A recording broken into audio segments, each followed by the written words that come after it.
Ethan Caldwell stood at the floor-to-ceiling window of his penthouse office, the Chicago skyline sprawling before him like a testament to his triumph. At 38, the white American billionaire had sculpted a life most could only dream of.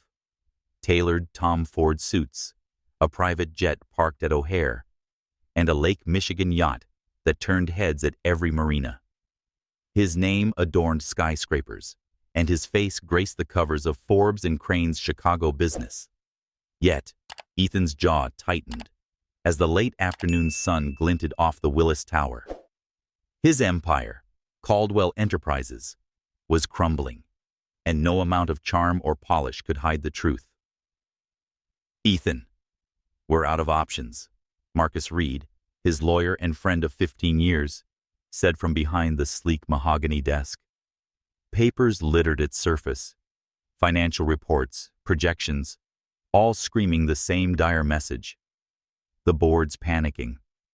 Those over-leveraged condo projects in River North and the Gold Coast, they're bleeding us dry. We're 6 months from bankruptcy unless we act now. Ethan turned, his piercing blue eyes narrowing. His perfectly styled dark hair caught the light, starkly contrasting the storm brewing within. "There's always another way, Marcus. What about the Dubai investors?" Marcus adjusted his glasses, his expression grim. "They pulled out this morning. Too much risk," they said. "The only offer still on the table is from the Harper family." Ethan's stomach churned. The Harpers were Chicago's old money royalty, Black American titans whose wealth stretched back to real estate and philanthropy in the early 20th century. Their firm, Harper Holdings, could absorb Caldwell Enterprises' debts and stabilize its portfolio with a single signature. But their offer came with a catch, an absurd condition that made Ethan's skin crawl. "Remind me," Ethan said, his voice low, though he knew the details by heart. Marcus opened a thin file, his tone measured. "To secure the merger, you must marry Nia Harper, their niece, within a month. The marriage must last 1 year, after which you can get a divorce with a settlement. The Harpers insist it's to ensure alignment of values before they entrust their capital to you." Ethan scoffed, crossing to the bar cart and pouring a finger of Macallan 18. The amber liquid burned his throat, but did little to quell his frustration. Alignment of values? It's a power play. They know I'm desperate, and they're humiliating me for it. Who is this Nia Harper anyway? Marcus flipped a page. 32. Harvard Business School grad, lives in Hyde Park, runs a nonprofit focused on job training for underserved communities. The family describes her as plain, brilliant, but socially reserved. Prefers books to boardrooms. Ethan's lip curled. He was used to women who matched his world. Models, influencers, heiresses who understood the currency of appearance in Chicago's elite circles. The thought of being tied to a bookish do-gooder, especially one the Harpers deemed plain, felt like a deliberate slight. Yet, the alternative, losing everything, was unthinkable. He sank into the leather chair opposite Marcus, memories flickering unbidden. At 10, he'd watched his mother, Ellen, scrub floors in a Cicero diner after his father vanished with their savings. Her hands, cracked and calloused, had tucked him into bed each night, whispering, "You'll be somebody, Ethan. Don't let anyone look down on you." That hunger, to never be powerless again, had driven him to build Caldwell Enterprises from a single flipped property to a real estate juggernaut. But risky bets on luxury developments, fueled by his need to outshine rivals, had stretched his finances thin. Now, the empire he'd clawed from nothing hung by a thread. "What happens if I say no?" Ethan asked, though he dreaded the answer. Marcus didn't flinch. "Creditors will call in their loans. The River North project collapses first, then the Gold Coast. You'll be liquidated by spring. No penthouse, yacht, or black Amex, you'll be starting over. Ethan's grip tightened on the glass. Starting over meant returning to the shame of his childhood. Generic sneakers, food pantry handouts, the pitying stares of classmates. He'd sworn never to be that boy again, who couldn't afford to belong. The Harpers' condition, galling as it was, offered a lifeline. 1 year with Nia Harper, and his empire would survive. He could endure anything for a year. Set up the meeting, Ethan said finally, his voice steel. But I want our terms in the contract. No surprises. Marcus nodded, gathering his papers. I'll arrange it with Vivian Harper, their matriarch. She's hosting at their Gold Coast mansion tomorrow. Ethan, tread carefully. The Harpers don't play games, and they can't win. As Marcus left, Ethan turned back to the window. The city glittered below, a monument to his ambition. But the media's whispers were already circling. Speculation about his finances. Questions about why a white billionaire would tie himself to a black family's unremarkable niece. Chicago's elite, with its thinly veiled biases, would dissect the match, framing it as a fall from grace. Ethan didn't care about their gossip, only their envy. He'd marry Nia Harper, secure the merger, and prove he was untouchable. What could a reserved nonprofit director possibly do to challenge him? Unseen by Ethan, a storm was brewing, one that would unravel his carefully polished world and force him to confront the cost of his pride. Ethan Caldwell stepped out of his chauffeured Bentley and into the crisp Chicago evening, the Gold Coast mansion of the Harper family looming before him. The limestone facade, adorned with ivy and lit by wrought iron lanterns, exuded an elegance that made his sleek loop penthouse feel ostentatious. Adjusting his Brioni tie, Ethan steeled himself. This was just another deal. High stakes, but nothing he couldn't handle. He'd closed multi-million-dollar contracts with sheikhs and tech moguls. A meeting with a bookish nonprofit director would be child's play. Yet, as he climbed the steps, a nagging unease settled in his chest. The Harpers held all the cards, and he hated playing from a weak hand. Inside, the foyer gleamed with polished marble and a chandelier that rivaled a museum piece. Vivian Harper, the family matriarch, greeted him with a measured smile. Her silver hair was swept into an elegant chignon, and her emerald silk dress whispered old money. "Mr. Caldwell, welcome," she said, her voice smooth but edged with authority. "Nia will join us shortly. Please, come to the drawing room." Ethan followed, noting the ancestral portraits lining the walls. Generations of Harpers who'd shaped Chicago's cultural and economic landscape. The drawing room was no less imposing. Velvet drapes, a grand piano, and a fireplace casting a warm glow. Vivian gestured to a tufted armchair. "She said you've reviewed the merger terms," sitting across from him. "Our family is particular about partnerships. We value substance over flash." The barb wasn't lost on Ethan. His reputation, polished, ambitious, a touch ruthless, preceded him. "I understand," he replied, his practiced smile unwavering. "Caldwell Enterprises is ready to align with Harper Holdings' vision. The merger will benefit us both." Vivian's eyes narrowed, assessing him. "Nia is unique. She's not like the women you're accustomed to, Mr. Caldwell.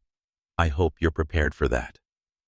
Before Ethan could respond, footsteps echoed on the hardwood. He turned, and his heart sank. Nia Harper entered, a vision of deliberate plainness.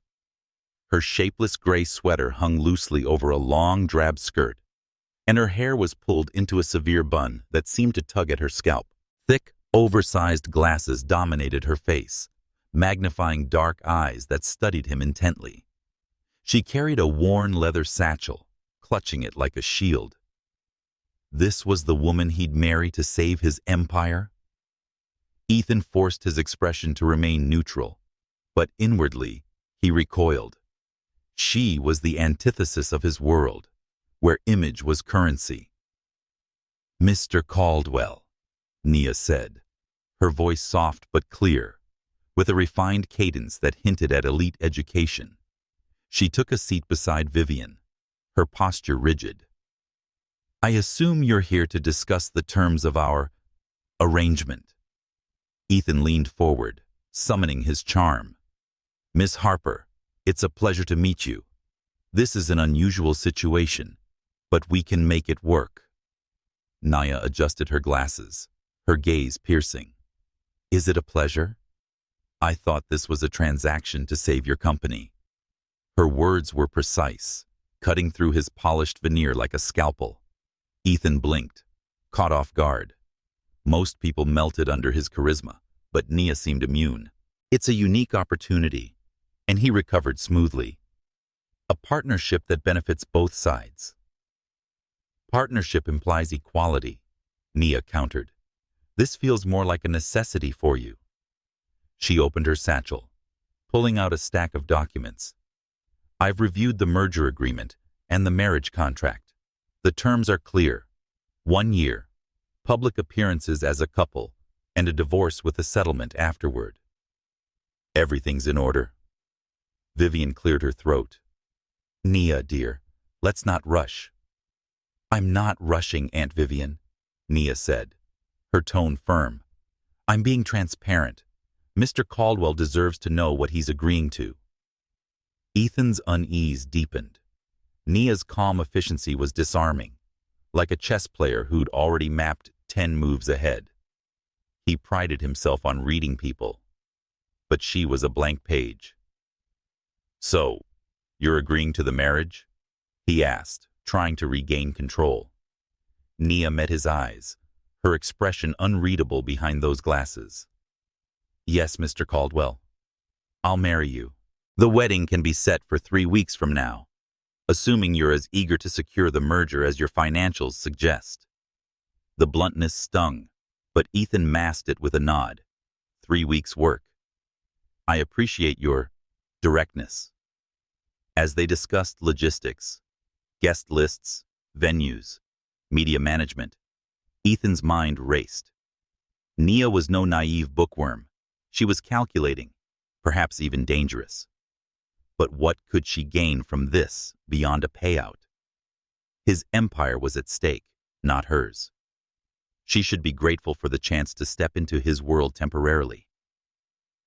The meeting concluded, and Vivian escorted Ethan out. Nia lingered in the drawing room until the front door clicked shut. She turned to Vivian, her composure softening. "Did I push too hard?" Vivian's stern facade melted into a knowing smile. "You were perfect, my dear. He's exactly as we expected, charmed by his reflection, but he's in for a surprise." Nia's shoulders slumped, a flicker of vulnerability crossing her face. "I'm not doing this to humiliate him, Aunt Vivian. I've spent years being judged. Too black for some boardrooms, too wealthy for others, never quite fitting their mold. He doesn't deserve the Harper's trust if he can't see past appearances. But what if I'm wrong about him?" Vivian placed a hand on Nia's arm. "Your parents taught you to see people's hearts, not their facades. This test isn't just for him. It's for you to trust your judgment. You're not a tool for our family's legacy, Nia. You're its future." Nia nodded, but doubt lingered. She'd crafted this plain persona to shield herself, a mask honed at Harvard when beauty drew more skepticism than her brilliance. Ethan's glitzy, superficial world mirrored the elite circles that had dismissed her as a token or a threat. By testing him, she'd prove whether substance could triumph over image, not just for the merger, but for her peace. Yet, as she clutched her satchel, a quiet fear gnawed at her. What if exposing his flaws revealed her own? Outside, Ethan slid into his car, the city lights blurring past. Nia Harper was an enigma, but he'd play her game.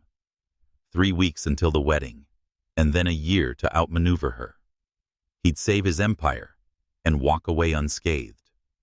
Or so he thought. The morning of the wedding dawned crisp and clear. Chicago's skyline framed by a cloudless sky that seemed to mock the tensions simmering beneath the surface.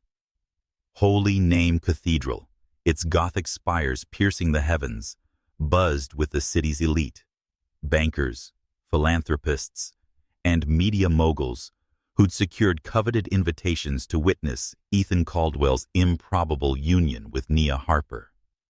Inside, the air was thick with whispers, the pews a sea of designer gowns and tailored tuxedos. Ethan stood at the altar, his custom Ermenegildo Zegna suit impeccable, but his hands fidgeted with the cufflinks his mother had given him years ago. This was no celebration. It was a transaction, and the weight of 1,000 judging eyes made his skin prickle. In the bridal suite, Nia sat before a gilded mirror, her reflection a study in deliberate restraint. Her plain white gown, chosen by her Aunt Vivian, was devoid of embellishment, its high neckline and long sleeves accentuating her severe bun and oversized glasses. The dress did nothing to flatter her, which was precisely the point. She adjusted the glasses, her fingers steady despite the knot in her stomach. This facade, the dowdy bookworm, was her armor, a test to see if Ethan could look beyond the surface. Yet, as Vivian fussed with the veil, Nia's resolve wavered. What if he never saw her at all? "Darling, you could at least let me soften that bun," Vivian said, her voice tinged with exasperation. "It's your wedding day."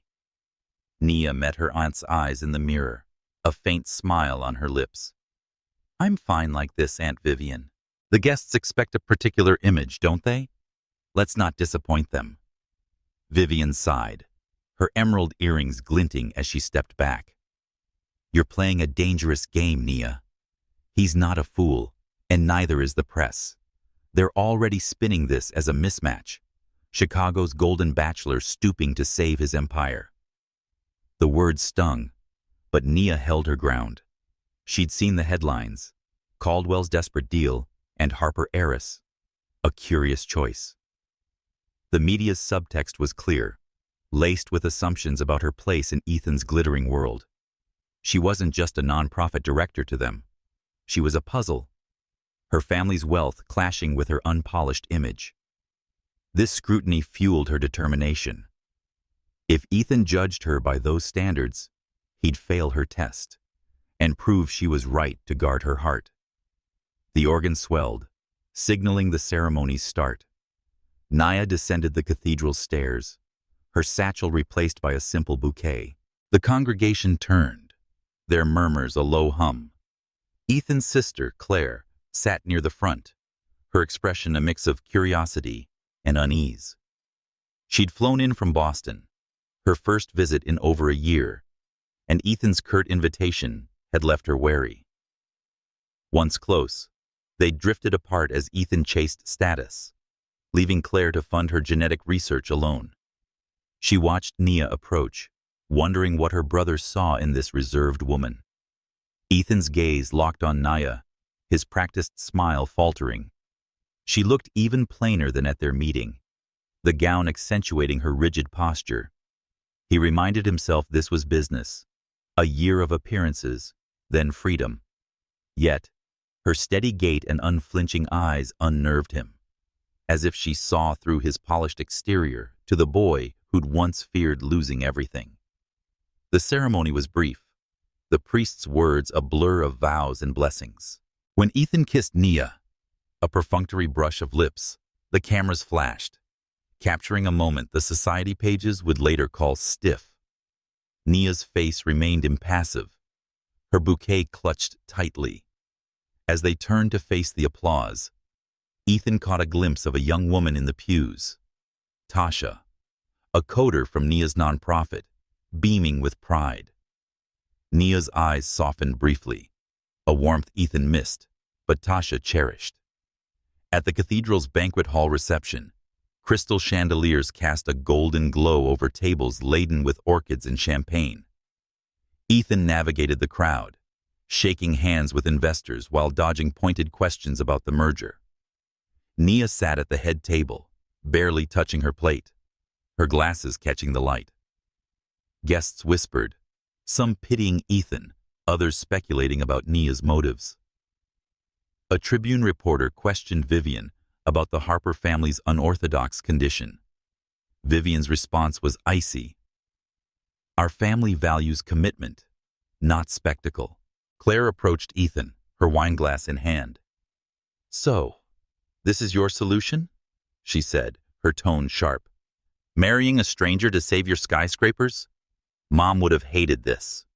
Ethan's jaw tightened. Claire, it's 1 year. I'm doing what I have to. You always do, she shot back, glancing at Nia. She's not what I expected. Quiet, but there's something about her. Do you even know who she is? Ethan followed her gaze, irritation flaring. She's a means to an end. Please don't read into it.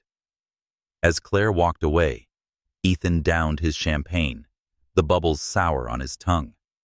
The reception dragged on, a parade of toasts and forced smiles. Nia spoke little, her responses polite but distant, reinforcing the image of the awkward bookworm. Yet when Tasha approached to thank her for a scholarship, Nia's voice warmed, and her questions about Tasha's coding project were genuine. Ethan, nearby, caught the exchange but dismissed it. His focus was survival, not sentiment. The media swarmed as the couple left for the Four Seasons honeymoon suite, lenses trained on their every move. Ethan kept Nia's arm in his, a performance for the cameras. In the limo, silence hung heavy. Separate bedrooms, I assume, Ethan said, loosening his tie. Let's keep this simple. Nia nodded, her glasses glinting in the dim light. Simple suits me, Mr. Caldwell, but nothing about this will be easy. Her words, soft but weighted, lingered as the car sped through Chicago's glittering streets. Ethan stared out the window, the city's lights a reminder of what he stood to lose.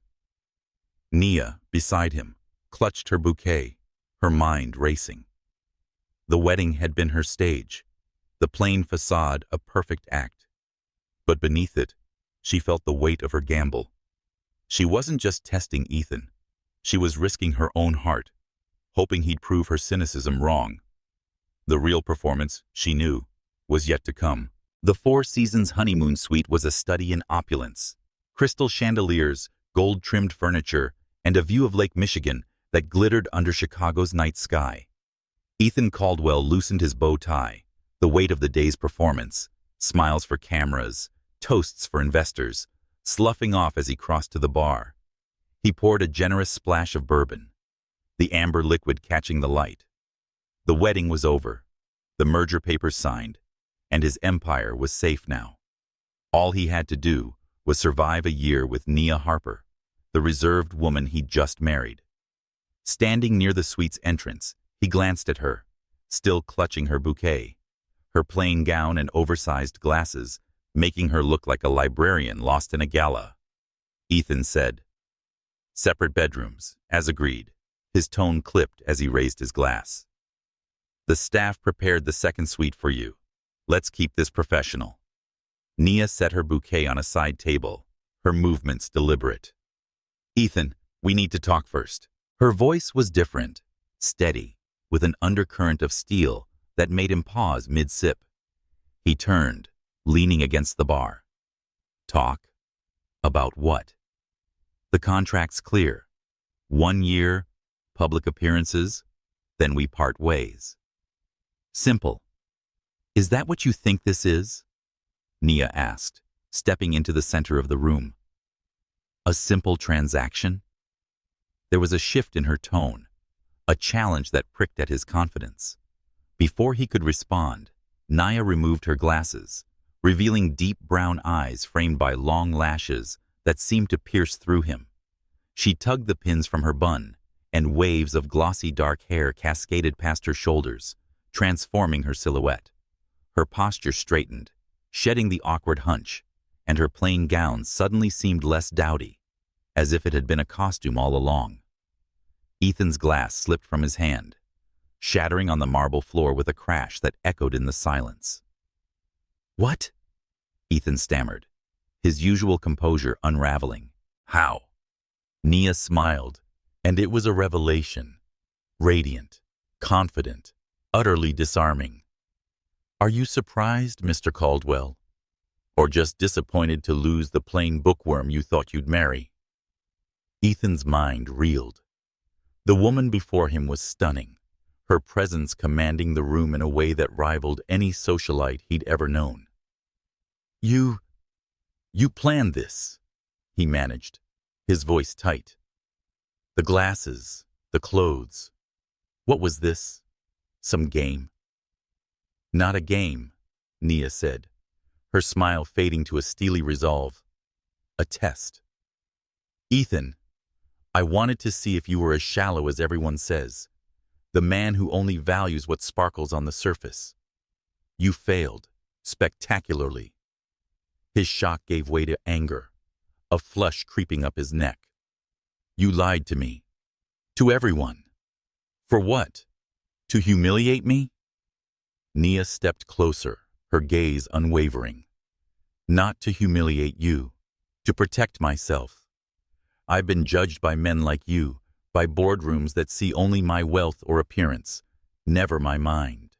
I needed to know if you could see beyond the facade, and if you were worthy of the Harper name. You judged me when I walked into that drawing room, right?" Ethan opened his mouth to protest, but the truth stung. He had dismissed her, assuming her plainness made her insignificant. "So what now?" he asked, his voice low. "You've had your fun. What's the real deal?" Nia picked up a crystal glass, pouring herself water with a calm that unnerved him. "The real deal is I control Harper Holdings. The merger? I could have bought your company outright, but I wanted to see who you are when the stakes are high. And there's more." She reached into her satchel, pulling out a revised contract. "My lawyers added clauses. You remain CEO, but I approve all major decisions. Your salary is tied to the performance metrics I set. Try to divorce me before the year's up, and you lose everything. Company, reputation, all of it." Ethan stared at the document, his world tilting. "You tricked me into this?" "You walked into it," Nia corrected, her voice sharp. "You were so busy guarding your ego, you didn't read the fine print. I'm not your trophy, Ethan. I'm your equal, maybe more." The room spun, not from the bourbon, but from the realization that he'd been outmaneuvered. He sank onto the velvet sofa, his anger mingling with a grudging respect. Nia wasn't just clever, she was formidable. Yet her deception cut deeper than he wanted to admit. "Why go this far?" he asked. "What's in it for you?" Nia hesitated, a flicker of vulnerability crossing her face. "I'm tired, Ethan. Tired of masks, of being underestimated or fetishized. My parents—" Her voice caught, and she steadied herself. "They lost everything to a man like you. Charming, ruthless, blind to anything but profit. I swore I'd never trust someone who couldn't see me for me. This marriage was my way of finding out." Ethan's chest tightened. Her words echoed his past. His mother's warnings about men who valued power over people. But he pushed the thought aside, focusing on the sting of her betrayal. "So, you're the judge and jury. What happens when the year's up?" "We play our parts," Nia said, her composure returning. "You get your merger, I get my answers. Maybe you'll surprise me, Ethan, or you'll prove me right."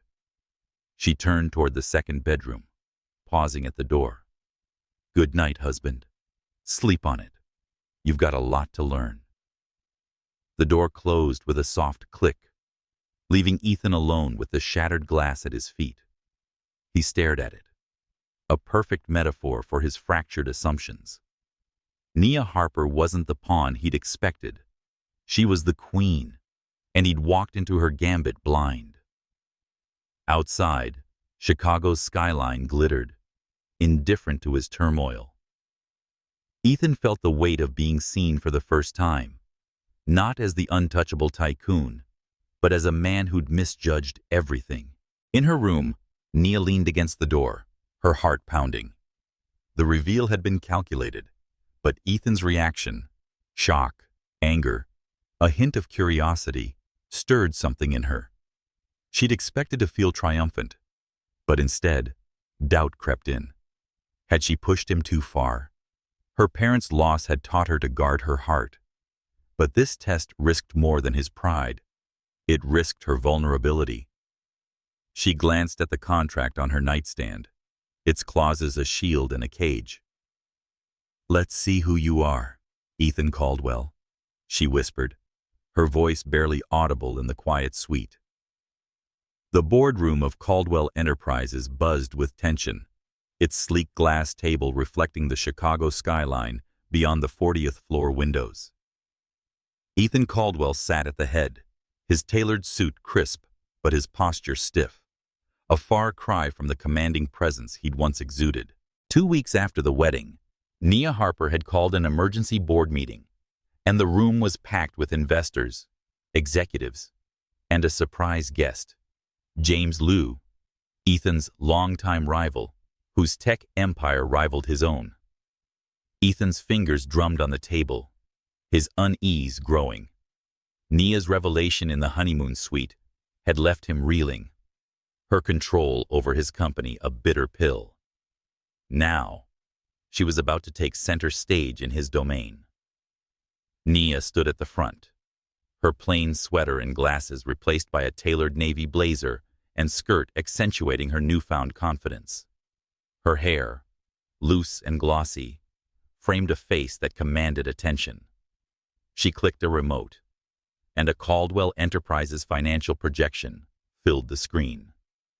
"Ladies and gentlemen," she began, her voice clear and authoritative, "our company is at a crossroads. The River North and Gold Coast projects have overextended us, but I've outlined a restructuring plan to stabilize and triple our value within 3 years." Ethan's jaw tightened as she detailed her strategy, selling non-core assets, pivoting to mixed-use developments, and investing in community-focused initiatives. Her numbers were precise, her projections bold yet grounded. The board leaned forward, captivated, while James Liu nodded appreciatively, his presence a silent challenge to Ethan's authority. Ethan felt his control slipping, a sensation that echoed his childhood fears of being powerless. Memories of his mother, Ellen, counting pennies for groceries after his father's betrayal. Nia gestured to a slide titled Talent Acquisition. "We'll partner with my nonprofit, Southside Futures, to hire from their job training program. People like Tasha Williams, a self-taught coder already developing apps for local businesses, represent untapped potential. They're not just employees. They're investments in Chicago's future." Ethan's assistant, Lena, whispered from his side, "She's brilliant, Ethan. The board's eating this up." Her awe was palpable, but Ethan bristled. This was his company, built from late nights and ruthless deals. Yet Nia moved through the room like she'd always belonged, her ideas reshaping his empire before his eyes. As the meeting ended, James Liu approached Nia. "Impressive, Mrs. Caldwell. I want to discuss a potential investment in your plan." His tone was professional, but his glance at Ethan held a trace of amusement. Ethan stood, forcing a smile. "James, what brings you here?" he asked, his voice tight. "Nia invited me," James replied smoothly. "Your company's potential is intriguing, especially under new leadership." The barb landed, and Ethan's smile faltered. After the room cleared, he confronted Nia in the hallway. "You invited my rival without telling me?" "This is still my company, Nia." She met his gaze, unflinching. "For now, it is. But your ego's been running it into the ground. I'm saving it. And you, if you let me." Ethan's anger flared, but a memory surfaced. His Harvard days, when he dismissed a professor's advice to diversify, too focused on flashy skyscrapers. Nia's plan mirrored that advice, and it stung to admit she was right. "Fine," he said, his voice low, "but I'm not your puppet." "What's next?" Nia's expression softened, a flicker of hope in her eyes. "Come to Southside Futures tomorrow. See what I see in the people there. You might be surprised." The next day, Ethan arrived at the nonprofit's modest office in Englewood, its brick exterior contrasting with his loop headquarters. Inside, Nia was in her element, warmly greeting staff and trainees. She introduced Ethan to Tasha, the coder from her presentation, whose shy smile belied her technical prowess. "Nia got me my first laptop," Tasha said. "She believed in me when I was sleeping in shelters." Ethan nodded, unsettled by Tasha's gratitude and Nia's ease. He recalled his start, flipping houses with borrowed money, but he'd never built anything like this, a community that saw Nia as a lifeline. Over coffee, Nia shared a glimpse of her past. "At Harvard," she said, "I hid my looks to be taken seriously. People assumed I was there on a quota, not merit. I learned to control how I'm seen, but it's exhausting." Her vulnerability caught Ethan off guard. "Why tell me this now?" he asked. "Because I want you to understand why I tested you," she said. "I needed to know if you'd see me, or just the image you wanted." Ethan's throat tightened. Her deception still stung, but her words echoed his struggle to escape the stigma of poverty. "I misjudged you," he admitted. "But I don't trust Nand. It's easy after this." She nodded, her eyes steady. "Trust is earned. Start by seeing the people here. They're more than resumes, just like I'm more than a contract." As they left, Ethan glanced at Tasha, coding furiously at a shared desk. He saw potential, not charity, a shift Nia had sparked. Back in the car, he said, "I'll fund a tech division at the nonprofit. Tasha can lead it." Nia's smile was slight but genuine. "Good. But this isn't just about money, Ethan. It's about seeing what matters." Ethan felt a crack in his armor as they drove through Chicago's bustling streets. Nia's brilliance was undeniable, but her challenge, to see beyond his ego, loomed larger. The city's elite would watch their every move, their biases coloring every headline. Could he rise to her test, or would his pride blind him? The Southside Futures office in Englewood was apart from Ethan Caldwell's polished loop headquarters. Its brick exterior, weathered by Chicago's winters, stood unassuming on a street lined with bodegas and murals. Inside, the hum of activity, keyboards clacking, laughter from a classroom, the scent of fresh coffee, felt alien to Ethan. He adjusted his cufflinks, a nervous habit, as he followed Nia Harper through the nonprofit's bustling hub. Her invitation to visit had been a challenge, one he'd accepted to prove he wasn't the shallow tycoon she'd accused him of being. Yet, standing here in his bespoke suit, he felt like an outsider in a place that pulsed with purpose. Nia moved with ease, greeting staff and trainees by name. Her tailored blazer was replaced by a simple sweater that didn't diminish her presence. "Ethan, this is Tasha Williams," she said, introducing a young woman at a communal desk, her fingers flying over a laptop. Tasha's braids were tucked behind a headband, and her eyes lit up at Nia's approach. "Tasha's our star coder. She's building an app for local businesses to track inventory." Ethan nodded, offering a polite smile. "Impressive. How'd you get into coding?" Tasha glanced at Nia, her voice soft but proud. "Nia got me a laptop when I was staying at a shelter. I taught myself online, late nights. She saw something in me when I didn't see it myself." The words hit Ethan like a quiet jolt. He remembered his early days, scraping by on borrowed loans to flip his first property. But he'd had a safety net, his mother's sacrifices, a community college scholarship. Tasha had none of that, yet here she was, thriving because of Nia. He glanced at his wife, who was now laughing with a group of trainees, her warmth transforming the room. It was a side of her he hadn't seen, unguarded and genuine. They toured the facility, passing classrooms where people learned trades, coding, carpentry, and bookkeeping. The walls were lined with success stories, photos of graduates now employed, their smiles starkly contrasting the despair Ethan associated with shelters.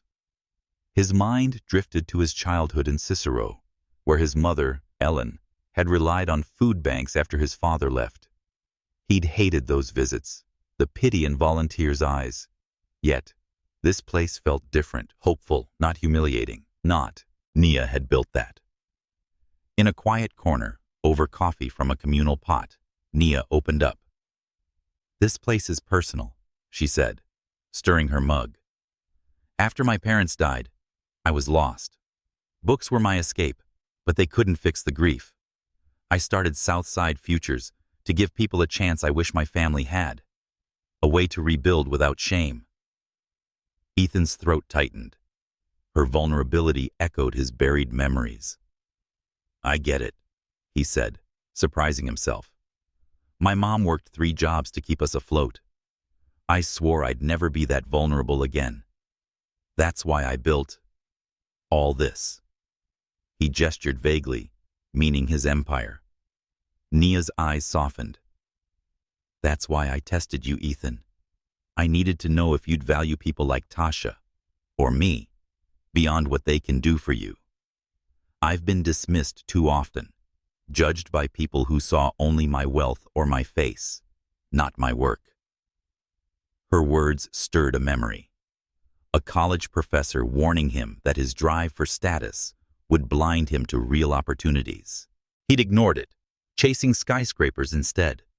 Now, Nia's challenge felt like that warning reborn. "I misjudged you," he admitted. "But your test, it's hard to trust someone who starts with a lie." Nia nodded, her gaze steady. "I know. I took a risk, and I hurt you.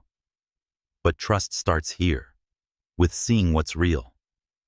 Look around, Ethan. These people aren't charity cases. They're talent, just like I'm more than a contract." They rejoined Tasha, who showed Ethan her app's prototype. Her passion was infectious, and Ethan saw not just skill, but resilience. "You're hired," he said impulsively. "Start a tech division at Caldwell Enterprises. You and Nia can shape it." Tasha's eyes widened, and she hugged Nia, who beamed. "Told you he'd see it," Nia said, but her glance at Ethan held a question. Was this real, or just a gesture? As they left, Ethan noticed a mural outside, a vibrant depiction of Chicago's skyline, with hands lifting it upward. It reminded him of Nia's mission, and he felt ashamed for his initial dismissal of her. In the car, he broke the silence. "I'll fund a tech lab here, not just for Tasha, but for others like her. It's a start." Nia's smile was cautious but warm. "It's a good start. But it's not about money, Ethan. It's about seeing people for who they are, not what they seem." The drive back was quiet, Chicago's streets alive with evening bustle. Ethan's mind churned. Nia's world, raw, honest, rooted in community, challenged everything he'd built. The city's elite would scoff at his presence in Englewood, their headlines already framing Nia as an oddity in his polished life. But for the first time, Ethan wondered if their judgment, like his own, was missing the truth. Nia's test wasn't just about him. It was about whether he could learn to see as she did, beyond the surface. The aroma of roasted garlic and fresh basil filled the penthouse as Nia Harper moved through the kitchen, her hands deftly tossing a salad. Ethan Caldwell watched from the doorway, his tie loosened after a long day at Caldwell Enterprises.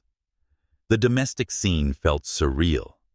Nia, who'd upended his world with her boardroom prowess and nonprofit passion, was now cooking dinner instead of ordering from Chicago's finest restaurants. She'd insisted on hosting his sister Claire tonight, A reunion Ethan hadn't realized he needed until Nia arranged it. His stomach knotted with unease. He hadn't seen Claire in over a year, their bond frayed by his pursuit of wealth. "Why cook?" Ethan asked, leaning against the counter. "We could have gotten takeout from Le Bouchon. Claire loves their coq au vin." Nia glanced up, a lock of hair falling across her face. Some things mean more when they're personal. Claire needs her brother, not a catered performance. Her words stung, echoing her challenge to see beyond appearances. Ethan's mind drifted to his childhood in Cicero, where he and Claire had shared boxed macaroni under flickering lights, their mother Ellen, too tired to cook after double shifts. Those memories felt distant, buried under years of chasing status. He'd sent Claire checks for her research, but ignored her calls, too busy with galas and deals. Now, Nia's insistence on this dinner felt like another test, one he wasn't sure he'd pass. The doorbell chimed, and Ethan's pulse quickened. Claire stood in the foyer, her coat dusted with early autumn leaves, her dark hair, streaked with gray that she didn't bother to dye, framed a face that was etched with fatigue. "Ethan," she said, offering an awkward hug. "Didn't expect you to make time for family." He winced. "I've been busy, Claire. You know how it is." "Busy playing tycoon," she retorted, her eyes flicking to Nia, who emerged from the kitchen, wiping her hands on an apron. "You must be Nia, not what I pictured for Ethan's arrangement." Nia's smile was warm, unfazed. "I get that a lot. Come in, dinner's almost ready. Tell us about your work." They settled at the dining table, the city skyline glittering beyond the windows. Over homemade lasagna, Claire opened up about her genetic research into a rare pediatric disease. Her voice, usually clipped, grew animated as she described a promising treatment pathway. "The problem is funding," she said, pushing her glasses up. "Big pharma won't touch it. Too few patients, not enough profit." Nia leaned forward, her questions sharp yet thoughtful. "You've identified a gene mutation. Could targeted therapy scale to other disorders if the trials succeed?" Claire's eyes widened, impressed. "Exactly. Most people don't get that. Ethan usually writes a check and tunes out." Ethan shifted, the jab landing. He'd funded Claire's lab to ease his guilt, not because he understood her work. Nia's engagement made him feel exposed, like a guest in his home. "I'm listening now," he said, surprising himself. "What if Caldwell Enterprises funded a research division? You could run it, Claire. Diversify our portfolio." Claire set down her fork, skeptical. "You're serious? Or is this for show, like your wedding?" The question hung heavy. Ethan recalled their childhood, Claire helping him with homework, while their mother worked late, promising they'd make it big together. He'd left her behind, chasing skyscrapers while she chased cures. "I'm serious," he said, his voice firm. "I've been a lousy brother, Claire. I want to make it right." Nia's gaze softened, but she turned to Claire. "My parents lost everything to a bad deal," she said quietly. "I know what it's like to fight for something bigger than yourself. Your work matters, Claire. Ethan sees that now." Claire's expression wavered, a mix of hope and doubt. "You don't know him like I do, Nia. He used to care, back when we were kids, scraping by. But he changed, got caught up in all this." She gestured at the penthouse, its sleek decor a far cry from their Cicero roots. "I'm trying to change back," Ethan said, his throat tight. "Nia's showing me what I've missed." After dinner, Claire lingered, sharing stories of their mother's resilience, how Ellen had taught them to dream despite poverty. Nia listened, her grief surfacing. "After my parents died, I hid in books, afraid to trust anyone. Starting South Side Futures was my way of rebuilding, like your research is for you." Claire nodded, a rare smile breaking through. You're good for him, Nia. It could be too good.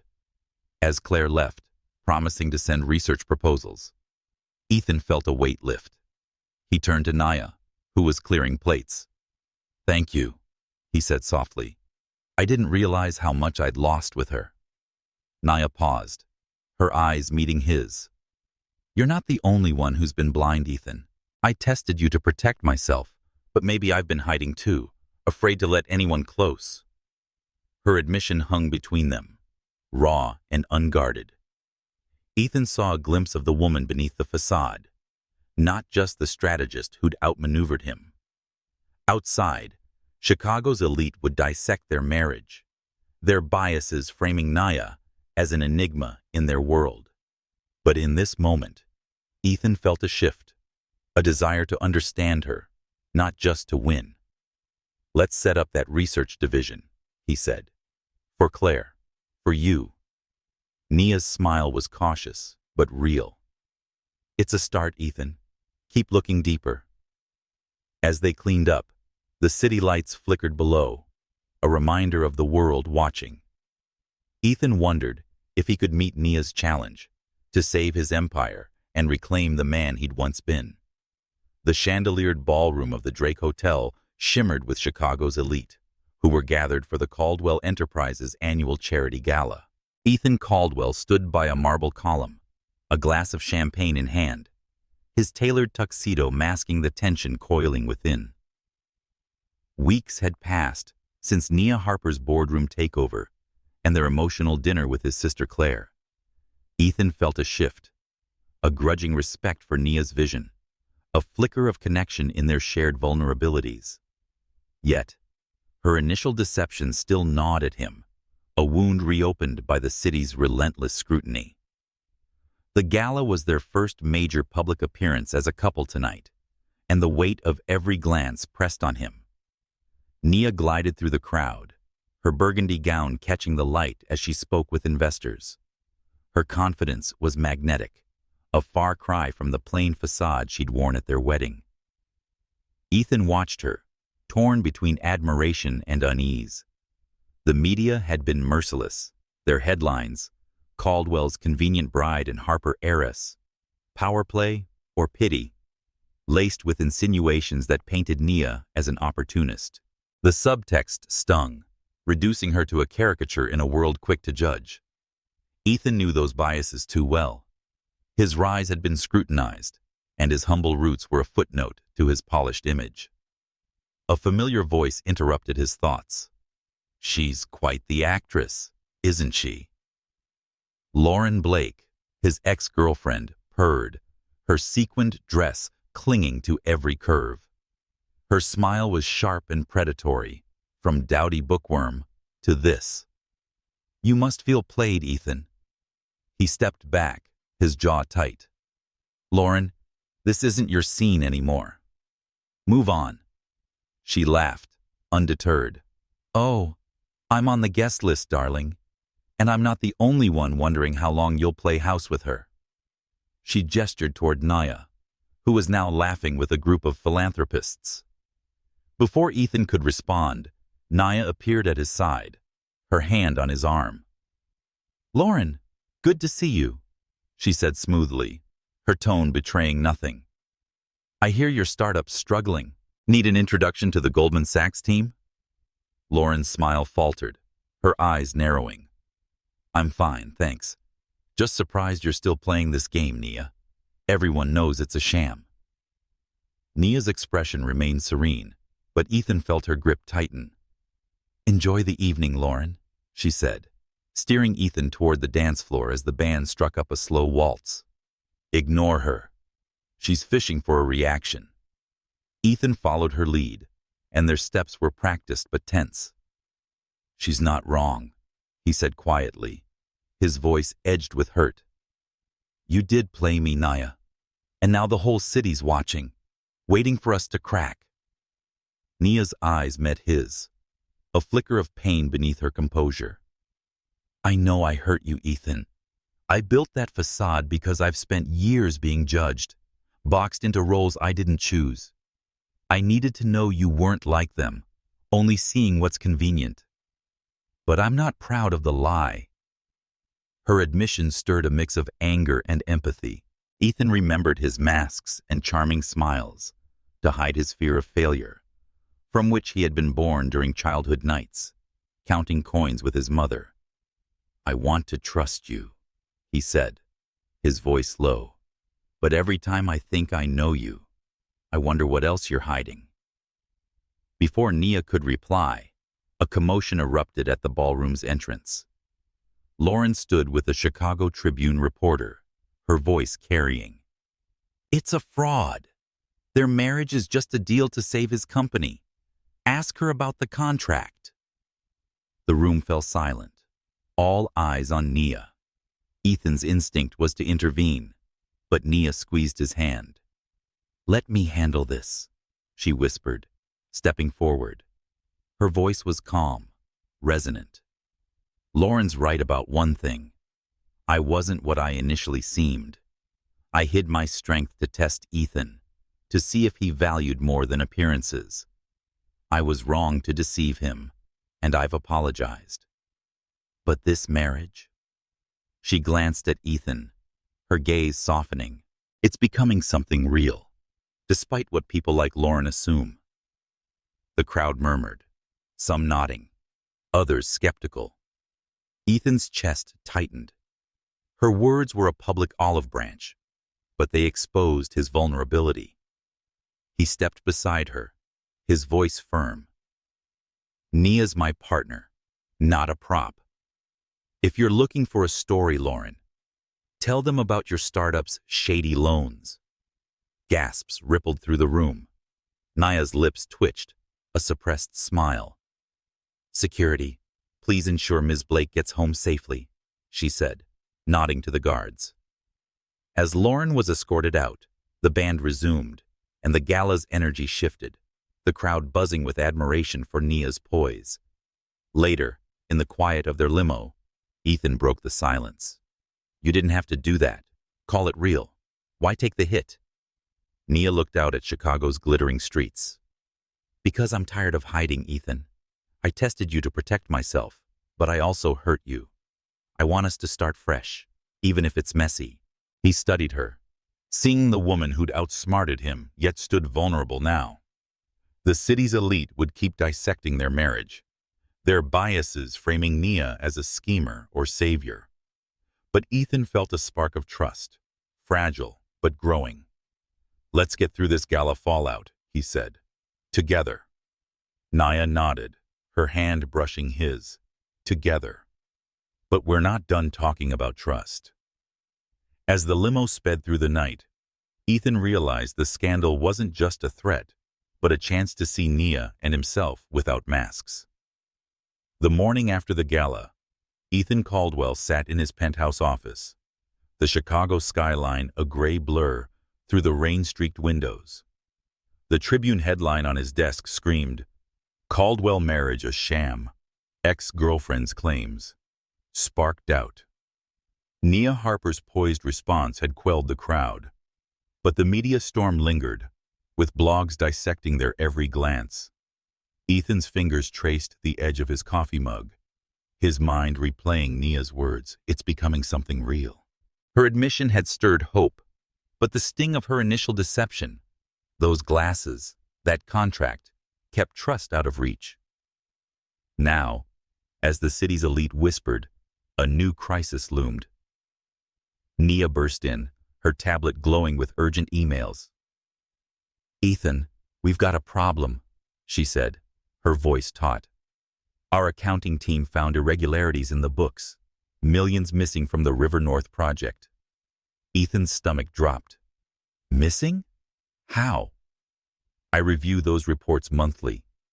Nia swiped to a spreadsheet, her brow furrowed. "It's sophisticated, hidden transfers, offshore accounts. I called Marcus.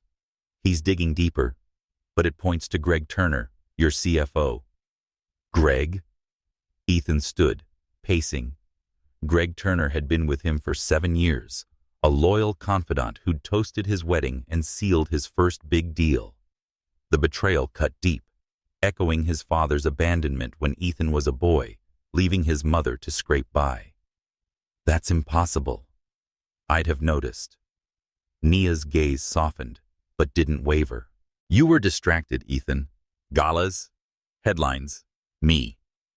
I missed it too, trusting my aunt's merger audits too unquestioningly. We both have blind spots. Her honesty disarmed him, a reminder of her vulnerability at the nonprofit. Before he could respond, Marcus Reed rushed in, his tie askew. It's worse than we thought. Greg siphoned $30 million over 3 years, masking losses with fake profits. The SEC's been tipped off. Investigators will be here by noon. And Greg's gone. His office is cleared out, and the phone's dead. Ethan sank into his chair, the room spinning. $30 million were stolen under his nose while he played the untouchable tycoon.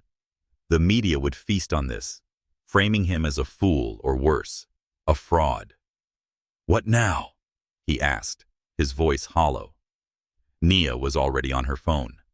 James, it's Nia, she said, putting their rival-turned-ally James Liu on speaker. We need your help. Caldwell Enterprises is facing a financial hit. Can you provide a short-term loan to stabilize our stock? James's voice crackled through. I saw the reports. $30 million's a gut punch, but I trust your plan, Nia. I'll wire $10 million by tonight, contingent on your restructuring. Ethan, are you okay with this? Ethan bristled at the question. His pride pricked, but Nia's steady gaze grounded him. Yes, he said, forcing the word out. Please do it. As Nia outlined terms with James, Ethan's thoughts churned. He'd built his empire to escape the shame of his Cicero childhood, where creditors hounded his mother after his father's betrayal. He'd vowed to be untouchable, yet Greg's fraud exposed his negligence. Nia's partnership, once a threat, now felt like a lifeline. Marcus cleared his throat. There's more. The SEC will want complete transparency. Ethan, you weren't involved, but it happened under your watch. The board's already calling for your head. Ethan's fists clenched. Stepping down meant admitting failure. A public fall in a city quick to judge. He looked at Nia, expecting judgment, but found resolve. Then we give them everything, he said, surprising himself. Open the books and cooperate fully. And I'll step down as CEO until the investigation clears me. Nia's eyes widened. Ethan, you don't have to. I do, he interrupted. You taught me that strength means owning your mistakes. I was too busy playing the part, big office, big deals, to see what was happening. This is on me.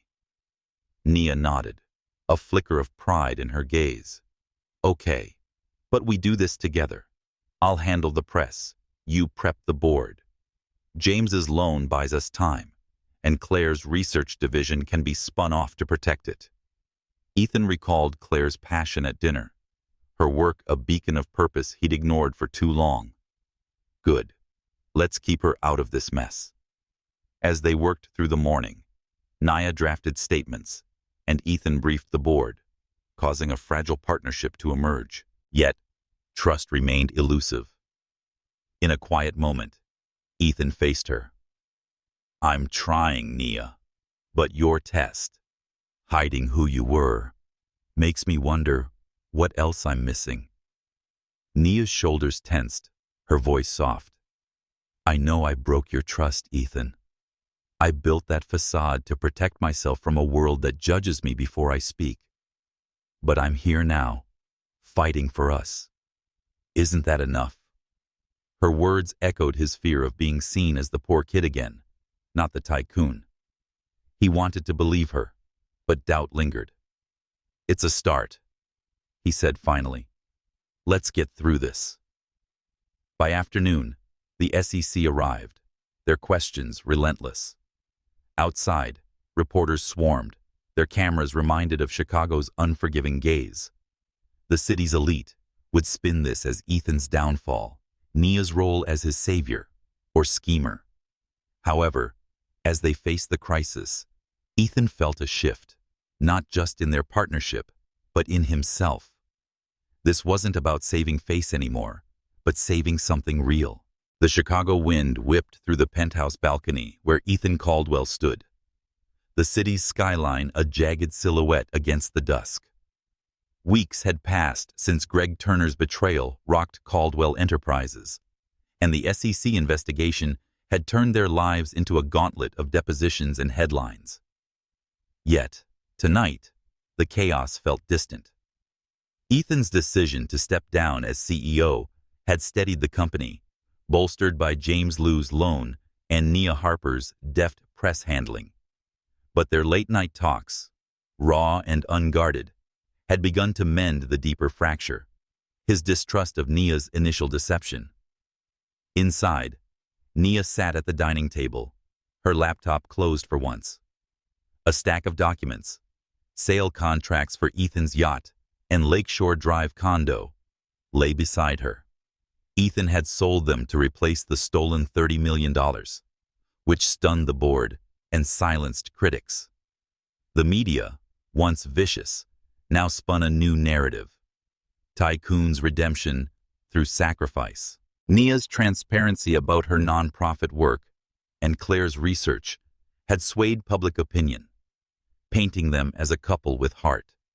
Yet, Ethan's heart raced as he faced her, the weight of their shared truths heavier than any deal. "I'm sorry," Ethan said, stepping inside, his voice low, "for doubting you after the gala. Your test, hiding who you were. It hurt, but I get why you did it. I was blind, Nia, to everything but my ego." Nia's eyes, soft in the lamplight, met his. "I hurt you, Ethan. I built that facade to shield myself, afraid of being seen as a prize or a pawn. My parents' loss taught me to hide, but I went too far. I'm sorry, too." Her apology, earnest and unguarded, dissolved the last of his resentment. Ethan crossed to her, sitting close. "Tell me about them," he said. "Your parents. You never talk about them." Nia's fingers traced the table's edge, her voice barely above a whisper. "My father was a dreamer who built a tech startup from nothing. A bad deal with a ruthless investor. Someone like the old you ruined him. He took his life when I was a kid. My mother faded after, grief stealing her health. I was sent to Aunt Vivian and learned to wear masks, plain to be safe, polished to be powerful.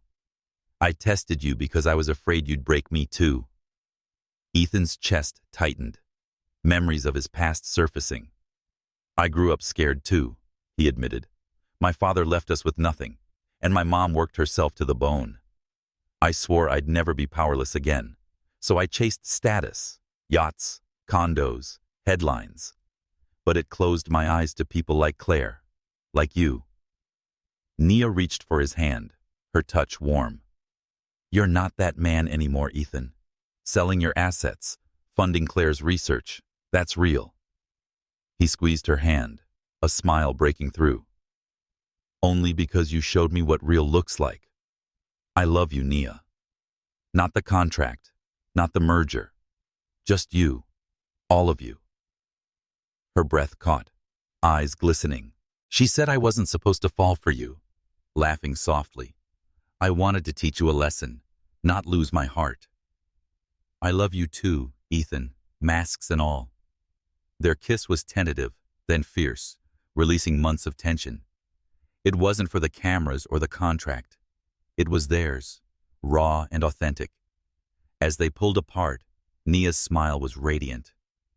"We're a mess, aren't we?" "The best kind," Ethan said, his grin mirroring hers. Their phones buzzed, shattering the moment. A news alert flashed. Caldwell Enterprises stabilizes as public lauds couples charity. Tasha, the coder from Nia's nonprofit, had given an interview, crediting Nia's mentorship for her new role at the company. Claire's research division, now a standalone entity, was gaining traction, and its pediatric trials showed promise. The city's elite, once skeptical, now celebrated their story, though some still whispered about Nia's motives. Ethan scrolled through the article, his jaw tightening. They're calling us a redemption story, but they don't know the half of it. Nia leaned against him, her voice soft. Let them talk. We know what's real. But Ethan, this changes things. The contract's almost up. What do we do now? He looked at her, the woman who'd unraveled and rebuilt his world. We rewrite the rules. No more masks, no more deals. Just us. She nodded, but a flicker of fear crossed her face. I've hidden for so long, Ethan. Being real, it's terrifying. He cupped her face, his thumb brushing her cheek. You're not alone in that. I spent years hiding behind suits and status, but with you, I don't want to hide anymore. As they sat, hands entwined, Chicago's skyline glowed outside, indifferent to their transformation. The city's gossip columns would keep spinning tales, their biases framing Nia as a mastermind or a savior. But in this quiet moment, Ethan and Nia found something more substantial than scandal. A love built on truth, forged through sacrifice. The road ahead was uncertain, but for the first time, they faced it together. No facades, just hearts laid bare. Ethan Caldwell paced the polished floor of his penthouse, the Chicago skyline a restless blur beyond the windows. The one-year marriage contract with Nia Harper was days from expiring, and their love was now a fragile truth forged through scandals and sacrifices. After Greg Turner's betrayal and their mutual confessions, Ethan felt anchored by Nia, her strength and heart redefining his world. Yet, as he clutched a small velvet box, his mother's modest diamond ring, he wrestled with a new fear. Could their love survive beyond the contract? He'd planned to propose an absolute vow this time, but Nia was visiting Claire's research lab in Boston. Promising a big talk about their future, her last call left him restless.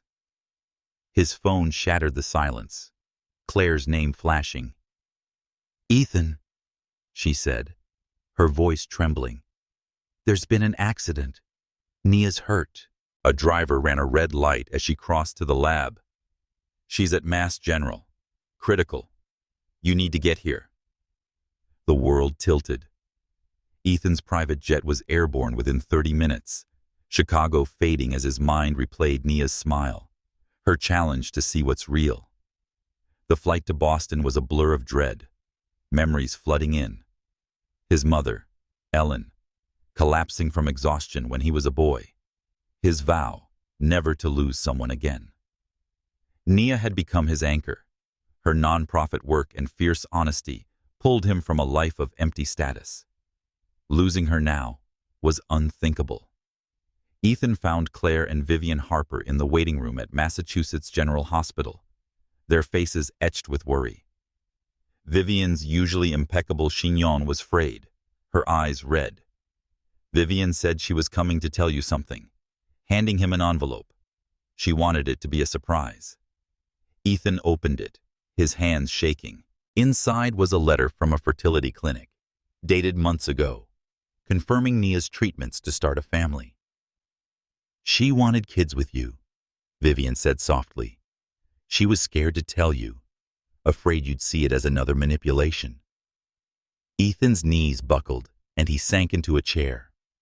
Nia's deception, her plain facade, had hurt, but this secret was different. It was hope, a dream of a future together, hidden not to trick, but to protect her heart. He clutched the letter, guilt mingling with love. He doubted her, yet she'd been planning a life with him. Claire squeezed his shoulder. She's in surgery. The doctors are fighting. But it isn't good, Ethan. The trauma, it might affect her ability to have kids. Hours dragged, each tick of the clock a knife. Ethan held his mother's ring, its simplicity starkly contrasting to his old life of flash. He remembered Nia at the nonprofit, her warmth with Tasha, her belief in second chances.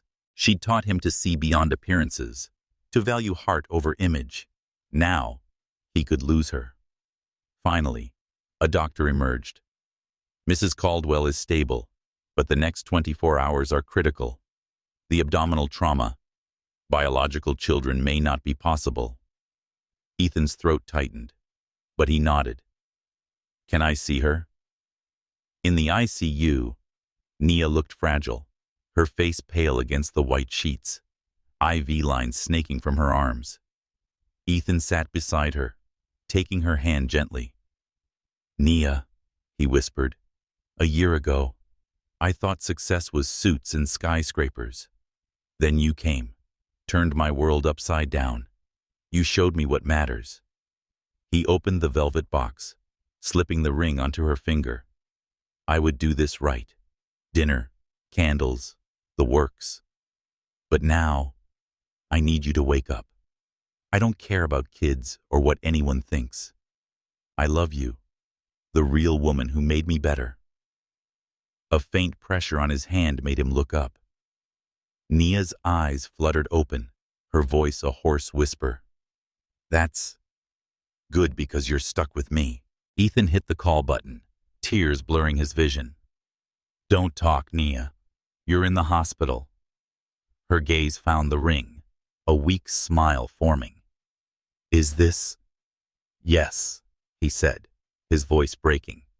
And I mean it, more than anything. Kids. No kids. We'll figure it out. I want you. Nia's eyes glistened. They told you about the treatments? He nodded, holding the clinic letter. You wanted a family. I'm sorry I made you feel you had to hide it. I was scared, she whispered. After the test, the contract. I thought you'd think I was manipulating you again. Ethan shook his head, guilt heavy. I doubted you too long. But we're past that. We'll adopt, or not. Stay with me. She squeezed his hand, her strength returning. I love you, Ethan, mess and all. The nurse arrived, followed by doctors, but Nia held Ethan's hand. Outside, Boston's lights flickered, indifferent to their moment. Chicago's media would soon swarm, spinning tales of tragedy or triumph, their biases framing Nia as a heroine or enigma. But in the sterile quiet of the ICU, Ethan and Nia held on to something tangible, a commitment forged in crisis, stronger than any contract. 6 months after Nia Harper's accident, Holy Name Cathedral glowed softly under Chicago's spring sky, its stained glass windows casting rainbows across the pews. Ethan Caldwell stood at the altar, his simple navy suit a departure from the flashy tuxedo of their first wedding. Today was no contract, no performance, just a vow renewal to affirm the love he and Nia had forged through deception, crisis, and redemption. His hand brushed the photo in his pocket. Nia in her college days, glasses thick and sweater plain, a reminder of his once blind eyes. He saw her clearly, and his heart raced with quiet joy. Nia adjusted her gown in the bridal suite, a flowing ivory dress with clean lines that felt like her true self, not Vivian's ornate choice from a year ago. Claire, fussing with the veil, grinned. You sure about this? You're already married, you know. Nia laughed, her eyes bright. That was a deal. This is us, choosing each other. Claire's smile softened. Mom would have loved you, Nia. You brought Ethan back, the brother I lost to penthouses and headlines. Nia squeezed her hand, her own parents' memory stirring. I hid behind masks to protect myself, Claire. Ethan showed me that I didn't need them anymore. Her voice wavered, the weight of her journey, testing Ethan, fearing vulnerability, surviving the accident, settling in. Today, she'd stand unmasked, fully seen. The cathedral was filled with a different crowd than at their first wedding. Gone were the society elite. Instead, Tasha from Southside Futures sat near the front, her new tech team beside her. Now, thriving children from Claire's research trials giggled with their families. James Liu, once Ethan's rival, now a friend, adjusted his tie in the back row. Even some SEC investigators, moved by the couple's transparency during the Greg Turner scandal, had come to witness their renewal. The pews hummed with stories of lives touched, not status displayed. Naya walked down the aisle as the organ played, her gown catching the light. Ethan's breath caught, not at her beauty, though it was undeniable, but at her presence, radiant and real. She reached him, and he whispered, "You're everything." "You're finally seeing me," she whispered back, her smile teasing yet tender. Their vows were their own, unscripted. Ethan spoke first, his voice steady. "Nia, I thought I knew success. Skyscrapers, headlines, power. You showed me I was blind, chasing shadows. You challenged me, loved me, and made me whole. I choose you, not for a year, but forever." Tears glistened in Nia's eyes as she responded. "Ethan, I tested you, hid myself, because I was afraid to be seen. You taught me it's safe to be real, to love without fear. You're my partner, my home, my truth." The applause was thunderous when they kissed, but they barely heard it, lost in their shared joy. The reception, held in the garden of the Children's Hospital where Claire's research thrived, was alive with laughter. Kids darted between tables, their health a testament to the Caldwell Harper Research Center's work. Tasha announced a new app for the nonprofit, funded by Ethan's tech division. James toasted their partnership, his grin a nod to their transformed rivalry.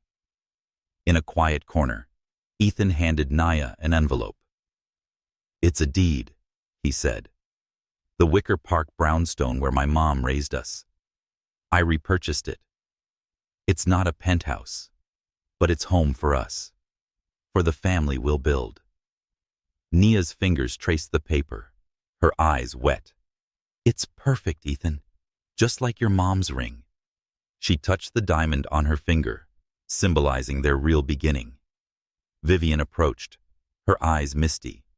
"Your parents would be proud, Nia, not for wealth, but for the love you found, the lives you're changing." The evening's final surprise came when Claire took the microphone. "The FDA approved our treatment today," she announced, her voice breaking. "The Caldwell Harper Center will help thousands, starting with those most needing it." Cheers erupted, and Nia squeezed Ethan's hand. "Some deals do end well," she said, smiling. "This isn't an ending," Ethan replied, pulling her close.